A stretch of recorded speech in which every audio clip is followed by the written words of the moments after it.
የሰኔ ጎልጎታን ጥቅም እንድታውቁ አንዲት ምስጢር ልንገራችሁ። ሰኔ ጎልጎታ ከሰማይ ከሳት የምንድንባት ጸሎት ናት።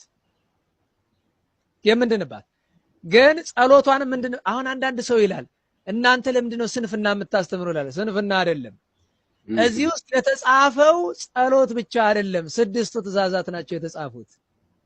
ሰኔ ጎልጎታን ሰው የሚጠቀመው በማንበብ ብቻ አይደለም። ውስጥ ላይ የተጻፈው የሚለው ስላንቺ ብሎ እንዲህ ያደረገ የሚለው እኮ ምግባር ነው፣ ቅድስና ነው እኮ እሱ ራሱ። አየህ አምነ ስታነበው እምነትህ ነው። ውስጥ ላይ የተራበ ያበላ፣ የተጠማ ያጠጣ፣ የታረዘ ያለበሰ የሚለውን ስታይ ወንጌል ማለት እሱ ነው። ሰኔ ጎልጎታ ወንጌል ነው፣ ወንጌል ነው። ምግባርም እምነትም ያለው ነው። ነገር ግን ምንም ነገር ሲገጥማችሁ ጸበል ብታጡ፣ ምንም ነገር ሲገጥማችሁ ውዳሴ ማርያም፣ ዳዊት፣ ሰኔ ጎልጎታ ደገሙ።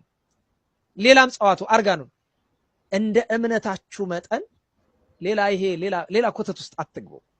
ዳዊት፣ ውዳሴ ማርያም፣ አርጋኖን፣ ሰኔ ጎልጎታ። በተለይ ሰኔ ጎልጎታ እመቤታችን ለአንድ ወዳጇ እንዲህ ብላለች። ወረርሽኝ በመጣ ጊዜ ይላል የፈለከውን ስም አውጣለት፣ ፈልግ ኮሮና ብትፈልግ ዚካ ብትፈልግ ሳርስ የፈለከውን በለው።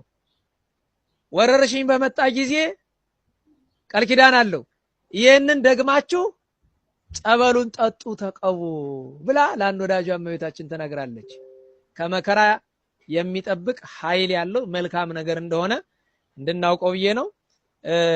ማጠቃለያውን ልስጥ በዚሁ ወይስ አንዲት ነገር ብቻ የራሴን የሰኔ ጎልጎታ መጀመሪያ በነገራችን ላይ በጣም ትንሽ ልጅ ሆኜ ማለት ነው የመጀመሪያ የጸሎት መጽሐፍ የማውቀው የሰኔ ጎልጎታ ነው። ገዝቶ የሰጠኝም ታናሽ ወንድሜ ነው። ለምንድነው በምንኖርበት አካባቢ በጣም ኃይለኛ ውሾች አሉ መንገድ የማያሳልፉን እና እሱ ምን አለኝ ይቺ ውሻ አታስበላም ማለት ይችን ከያዝ በኪስ በደረት ከያዝ በቃ ውሻ የሚባል አይነካም ብሎ ከውሻ ሊያስጥለኝ ነው የሰጠኝ ያን ጊዜና በተማሪ ቤት አለች በነገር ላይ በተማሪ ቤት እቺ ነገር አለች። ይገርማል፣ ይደንቃልና እኔ እውነትም ነው እኮ የሆነው ነው ማለት ከዛ በኋላ ተቀበልኩት።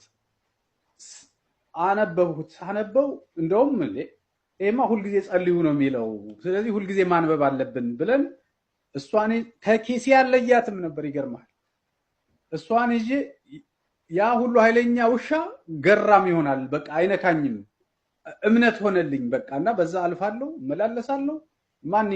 ምን ሆነ ነው እንዴት ነው ድሮ ትፈራ ትሮጥ ነበር በዚህ በኩል ስታልፍ ሲሉኝ አይ በቃ መድኃኒቱን አግኝቻለሁ ደረቴ ውስጥ አለች እያልኩኝ አሳየኝ ሲሉኝ አላሳይም ነበር የሚወስዱብኝ የመሰለኝና ሰኔ ጎልጎታ ከኔ ጋራም እንዲህ አይነት ታሪክ አላት ለማለት ነው።